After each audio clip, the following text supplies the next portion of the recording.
Salut à tous, c'est la deuxième partie de l'interview de Gisèle Pujol, scénariste d'animation. Je vous conseille, si ce n'est pas déjà fait, de regarder d'abord la première partie. Bon visionnage. Un scénariste, ça travaille seul ou ça travaille en groupe? Alors, normalement, on travaille seul, et il y a beaucoup de scénaristes, notamment d'animation, qui travaillent en binôme. Il y a des cas, ça tend à changer parce qu'il y a de plus en plus maintenant d'ateliers d'écriture qui se font en atelier d'écriture. Le problème, c'est qu'en France, c'est pas payé.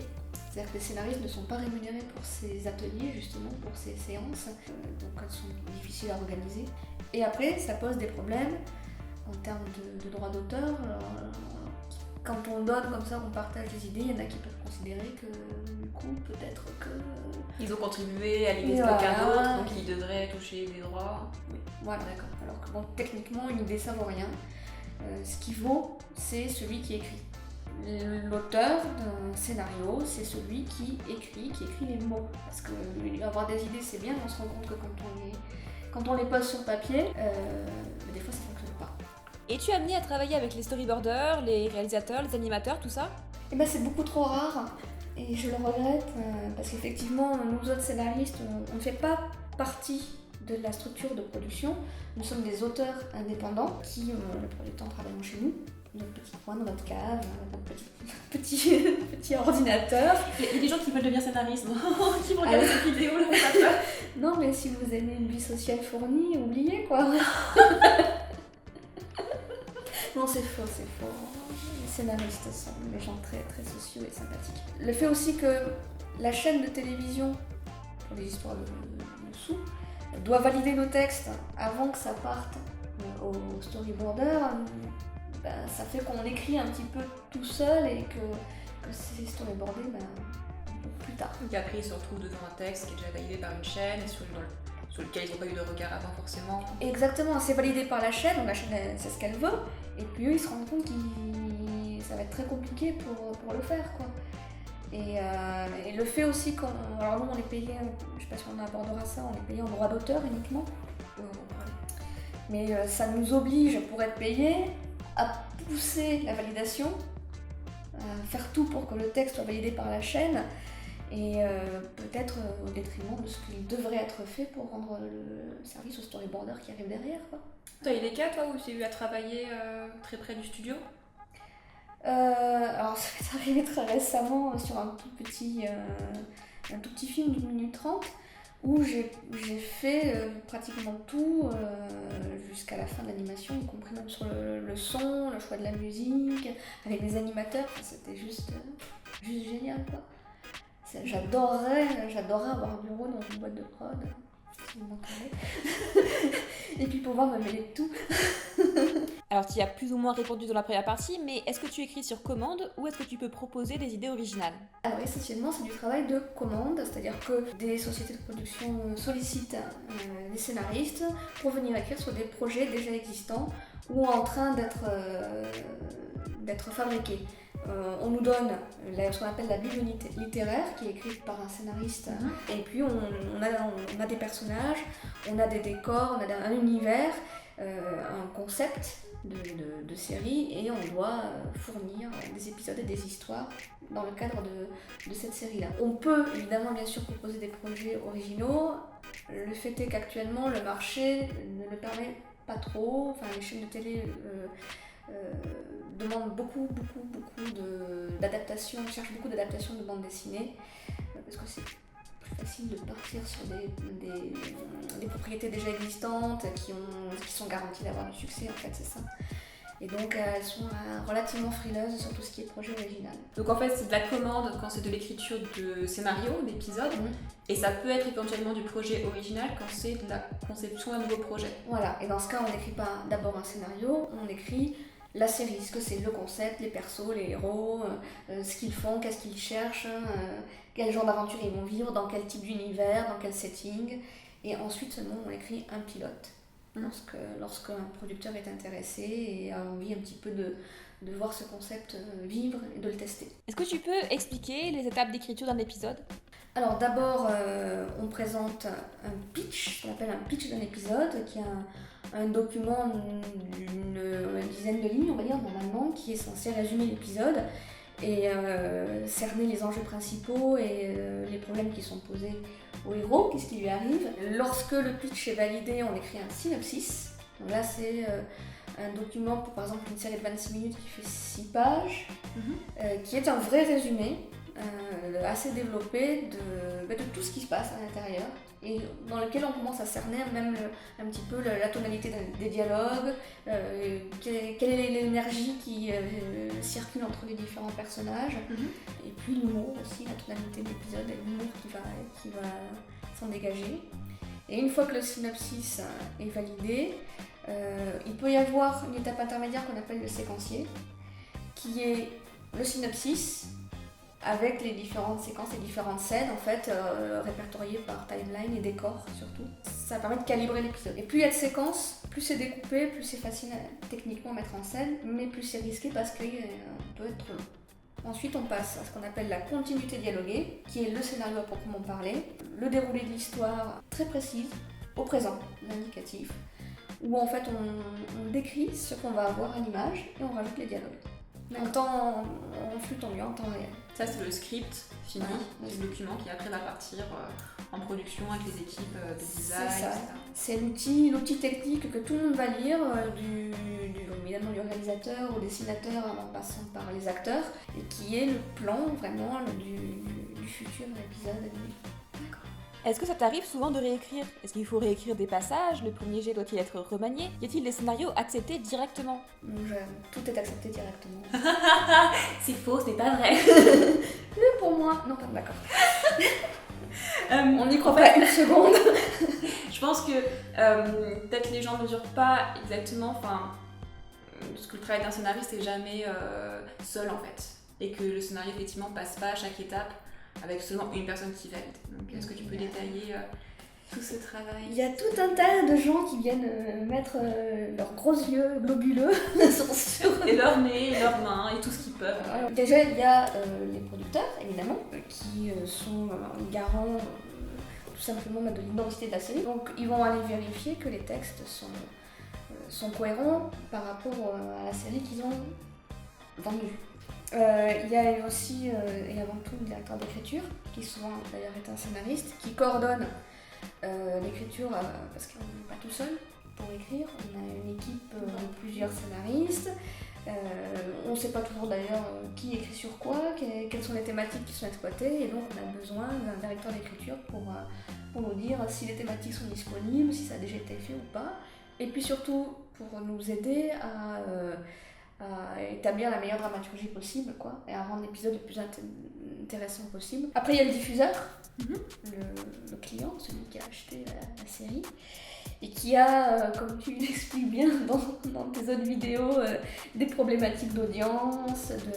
Donc nous, on a envie de raconter des histoires, et eux, ils ont envie d'avoir des histoires qui soient le plus vues possible. Et plus l'histoire est complexe, et plus elle aborde des thèmes, on va dire, risqués pour un diffuseur, le diffuseur va être enclin à nous la laisser écrire. Donc voilà, il y a une espèce d'aller-retour toujours entre le scénariste, la prod et le diffuseur qui nous dit ça, faut pas le mettre, ou ça, il faudrait le mettre un peu plus. Et puis après, il y a évidemment toute l'équipe technique, la réalisation, les storyboarders qui, pour des histoires de contraintes techniques, peuvent nous demander à réécrire sans arrêt plusieurs scènes. Quelqu'un a posé une question comme ça justement. Est-ce que c'est possible de devoir modifier une scène écrite parce que l'équipe d'animateurs ne pouvait pas suivre pour des raisons de temps ou de budget? Sans arrêt. Dans l'animation, surtout sur des petits projets un peu cartoon, on a des personnages très caricaturaux, on a des grosses têtes ou des toutes petites jambes. Et puis quand il s'agit ensuite d'animer ces personnages et de leur faire des choses, on se rend compte qu'ils ne peuvent pas monter les escaliers. Ou un perso avec une très très grosse tête, par exemple, s'il devait porter quelque chose par-dessus sa tête, ses bras ne lui permettent pas de dépasser sa tête. Donc nous on a écrit une scène, il monte l'escalier, et puis en fait, la réelle nous dit ah non, on peut pas. Il peut pas, enfin c'est pas on peut pas, c'est lui, il peut pas. Alors il faut ellipser l'escalier ou trouver une solution. C'est pour ça qu'en général le script, l'épisode est lu parfois à chacune de ces étapes d'écriture par les gens de la prod et par aussi le réalisateur ou des storyboarders. C'est pour anticiper autant en amont que possible tous ces problèmes. Il y a des gens qui sont là spécifiquement pour vous dire écrivez pas ça, mais dès le pitch ou des synopsis, et écrivez pas ça parce qu'on ne pourra pas le réaliser, parce qu'on n'aura pas le budget pour le faire, etc. Donc ils sont là pour vous apporter des solutions de si tu le fais plutôt comme ça, voilà, on pourra s'en sortir, ça nous coûtera moins cher, ce sera mieux fait, etc. Ça arrive les accidents d'écriture? C'est quoi? Une série mal développée par exemple, une série où on n'a pas pensé au budget, une série où on s'était dit il y aura tant de budget, on peut prévoir tant de décors, et puis on se rend compte qu'il y a un coproducteur qui finalement a laissé tomber. La prod n'a plus la même somme d'argent, et là il faut tout changer, il faut réduire le nombre de décors. Il peut y avoir aussi le contraire, on trouve un coproducteur à l'étranger et on est content, et là le coproducteur évidemment qui a un droit de regard sur les textes, parce qu'il a donné des sous, ce qui est logique, il dit ah oui mais non, nous dans nos pays, ce personnage on ne pourrait pas l'avoir comme ça, c'est pas notre perception des enfants, c'est pas notre perception du mentor, certains stéréotypes justement. Et le fait qu'il y ait un producteur étranger peut tout d'un coup mettre en danger tous les textes qui ont déjà été validés et écrits. Donc il faudrait les réécrire. Oui, et ça arrive d'avoir de la réécriture sur des choses qui ont pourtant déjà été validées. Du coup, toi, il t'est arrivé de réécrire un texte combien de fois? Alors, ça dépend à quelle étape. Sur des pitchs de on va dire 10-15 lignes, ça peut être des fois une dizaine de fois, oui. Une dizaine de fois. Avant qu'il soit validé avant et que qu'il ça passe soit, à l'étape du synopsis. Avant qu'il soit validé, alors d'abord on va me le faire écrire peut-être 2-3 fois par le directeur d'écriture et la prod, qui va le juger au final assez bon, assez bankable, assez vendable la chaîne. Et la chaîne va l'apprécier, mais elle va demander des modifications, elle va surtout demander à être rassurée. Est-ce que ça va être comme ci, est-ce que ça va être comme ça? Assurons-nous qu'il y ait de l'humour, assurons-nous que c'est pas trop triste, ou trop potentiellement violent, ou alors effectivement qu'il y aura peut-être pas trop de décors par rapport à la mise en scène et au budget de la prod. Donc à chaque fois, on peut nous demander peut-être Une dizaine de versions sur une étape. Voilà, sur une étape. Après, plus ça avance, moins il y a normalement d'étapes de réécriture, puisque tout a été blindé en amont, sachant que je n'envoie rien en V1 au producteur. C'est-à-dire que j'écris de mon côté et je le réécris sans arrêt jusqu'à ce que je le considère assez bon pour être lu par mon directeur d'écriture et mon producteur, évidemment. Donc finalement, sur un scénario, il y a un scénariste, mais aussi un directeur d'écriture, un producteur, un réalisateur, Un chargé de programme. Donc 5 personnes qui mettent leur nez sur un travail qui est fait par une personne. Voilà, au minimum. S'il y a des coproducteurs, des chaînes de télé coproductrices, chacun a son conseiller de programme. Ça, je pense que c'est vraiment le truc que les gens n'imaginent pas quand ils imaginent l'écriture de scénario en fait. Ouais, on s'imagine pas, et d'ailleurs quand on débute, on se dit ah tiens, ils ont écrit des trucs, c'est pas terrible, hein. On peut faire mieux. Laissez-moi arriver, laissez-moi faire les choses, et puis là on se rend compte qu'il y a 150 personnes qui donnent leur avis. Souvent ils sont pas d'accord entre eux, et là c'est dur, et on doit faire avec. Parce que si on fait pas avec, c'est même pas la peine d'écrire, quoi. Comment trouves-tu les idées? En général, on fait feu de tout bois, c'est-à-dire que les scénaristes sont des gens plutôt curieux, observateurs. Alors après, il y a des techniques aussi pour trouver des idées. L'expérience, le fait d'écrire sans arrêt, ça excite ton imagination, ça l'entretient. Et dès qu'on te propose un setting et quelques personnages qui sont bien définis, c'est aussi pour avoir des idées, c'est bien d'avoir des personnages très très bien définis, qui ont des problèmes, qui ont des objectifs très forts, qui veulent des choses et qui sont empêchés de voir des choses. Si vous donnez à un scénariste des persos qui sont embêtés pour avoir quelque chose et qui ont des gros soucis ou des grosses failles, ils vont très vite avoir des idées. Mais sinon, le mieux c'est de prendre une douche en général, c'est là que les idées viennent. C'est quand on peut pas noter. C'est quand on peut pas noter, c'est là qu'on a les idées. As-tu un rituel d'écriture pour te mettre au travail? À 8h du matin, je suis devant mon ordinateur et j'écris et je m'oblige à écrire. Alors parce que voilà, le scénariste, il est donc tout seul chez lui en général devant son ordi et il est très très très vite tenté de procrastiner. Ça c'est le sport national des scénaristes. C'est repoussé, C'est mal. c'est pas bien. Parce qu'il y a des gens qui font des plannings derrière, qui attendent que vous leur donnez et qui stressent parce qu'ils n'ont pas les textes. Exactement, ouais, parce que derrière nous, effectivement, ça c'est. On ne se rend pas compte forcément toujours des problèmes que ça peut entraîner. Mais oui, non, il faut se tenir à une discipline de travail exemplaire. Et moi, donc voilà, 8h du matin, après mon petit café, j'écris. Voilà, s'il y a une chose que je peux dire, c'est que je me force à écrire. Même quand j'ai pas envie. Et puis après, l'envie, elle vient toute seule. D'accord. Pour parler de l'écriture spécifiquement pour l'animation, la liberté totale offerte par le dessin dans la composition des images permet-elle des structures de narration ou de mise en scène différentes de ce qui est permis dans un film en live action? C'est une bonne question, parce qu'on pourrait croire qu'on a plus de liberté. Alors on a plus de liberté de thématique, peut-être de projets de série. Comme je le disais au début, moi j'adore la SF et le fantastique et j'aurais jamais pu en faire en live action avec de la fiction. Pareil pour l'heroic fantasy, donc ça c'est sûr, c'est des univers qu'on peut aborder en animation. Par contre, on en reste tributaire des budgets de production. C'est pas parce que quelque chose est facile à dessiner que ça coûte moins cher d'embaucher un dessinateur pour le faire. Donc on est toujours tributaire du nombre de décors qu'on va avoir dans une série. En fait, l'idée de liberté totale en animation, elle est assez fausse. Comme dit Gisèle, effectivement, on peut faire plus facilement de la science-fiction, de la fantasy, etc. On peut faire des trucs de cartoon avec des personnages qui sont déformés, tout ça. Mais très rapidement, il y a au contraire beaucoup plus de contraintes que dans le live. Imaginez-vous, dans un film, dans une série en live action, on veut changer la caméra de place, on prend la caméra, on la met ailleurs, et notre décor est vu d'un autre angle. En animation, vous ne pouvez pas du tout faire ça. Si vous voulez un autre angle sur la même pièce, sur le même décor, vous devez redessiner entièrement le décor, si on est sur de la 2D par exemple. Donc redessiner entièrement un décor, bah forcément c'est aussi cher que de créer un décor tout simplement. Sur des personnages en 3D, bah on va dire souvent au scénariste, bah non, le personnage il a été modélisé avec une tenue. Si il a une autre tenue, il faut le remodéliser entièrement. Donc souvent sur des séries avec des personnages en 3D, bah on a des personnages qui ont une seule tenue. Et c'est très chiant de, par exemple, des enfants, de leur faire avoir un pyjama ou un déguisement.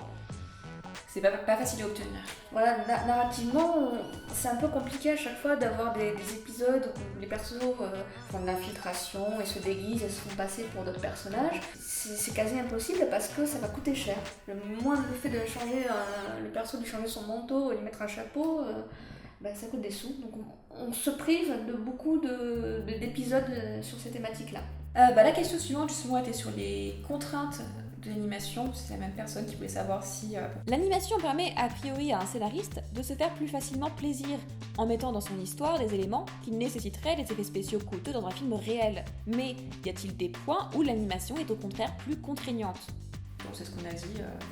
Oui, a priori. A priori, voilà, on peut se faire plaisir effectivement, mais c'est toute une histoire de budget. Après, par rapport à la question, est-ce que ça permet des choses dramaturgiquement un peu plus originales?